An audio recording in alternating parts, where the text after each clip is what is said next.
Hello guys, welcome back to my YouTube channel Susmita official. আসলে তোমরা সকলেই খুব ভালো আছো আর আমিও খুব ভালো আছি। আর আজ হচ্ছে দিদির রিসেপশন, তো সেখানে এখন যাব। আমি রেডি হয়ে গেছি আর এখানে আমরা দোকানে বসে থেকে এখন বাসে উঠে পড়েছি। আমাদের এখান থেকে 40 মিনিট লাগবে দিদিদের বাড়ি যেতে। তো তোমরা ভিডিওটা দেখতে থাকো আর আমাকে কেমন লাগছে অবশ্যই কমেন্ট করে বলো। 2000 years later. সো গাইস, এখানে অবশেষে আমরা চলে এসেছি দিদির শ্বশুরবাড়িতে। দিদির সাথে একটু কথাবার্তা বলার পর দিদি আর জামাইবাবুকে নিয়ে চলে গেছি নাচ করতে। দিদি যেতে চাইছিল না, জামাইবাবু আর আমি ওকে নিয়ে আসি। তো চলো তোমরা ভিডিওটা দেখতে থাকো।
সেখানে দিদির নন্দাই বলছিল একটা শটের কথা, যে একটা শট নেবে, সেই জন্য কিন্তু দিদি বলছিল মেজকা আছে, মানে মেজো মামা ওখানে আছে, সেই জন্য করবে না, লজ্জা লাগছে।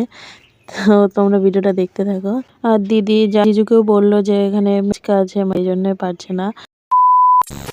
এখানে ওদের দুজনকে বলেছিল যে জিজু দিদির হাত ধরে টানবে আর দিদি যাতে জড়িয়ে ধরে, কিন্তু লজ্জায় ওটা আর পারছে না। সবার এদিকে এত হাসি পাচ্ছিল, 5 থেকে 6 বার এই শট নিয়েছে। ফাইনালি এই শটটা নিয়েছে আর বলছে যে এদের দ্বারাই সম্ভব না।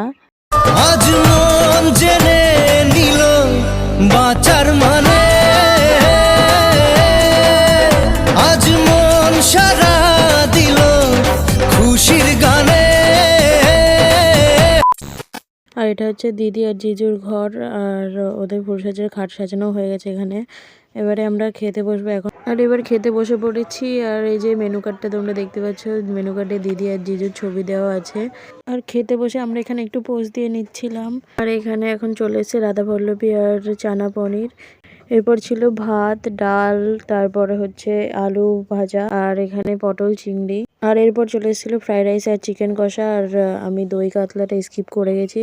আর চাটনি পাঁপড়ের পর এখানে চলে এসেছিলো লর্ড চমচম, তারপর আইসক্রিম আর পাসপাস। 2000 years later. সো গাইস, আর ভিডিও কন্টিনিউ করা হয়নি খাওয়ার পর। আর আমরা এখন বাড়ির রাস্তায় চলে এসেছি। সারা রাস্তা দেখো ফাঁকা। তো ভিডিওটা এইটুকুই। যদি ভালো লেগে থাকে অবশ্যই লাইক, কমেন্ট, শেয়ার অ্যান্ড চ্যানেলটাকে সাবস্ক্রাইব করে দিও। দেখা হচ্ছে নেক্সট ব্লগে। এলো যে স্বপ্নের দিন ও কাছে এলো।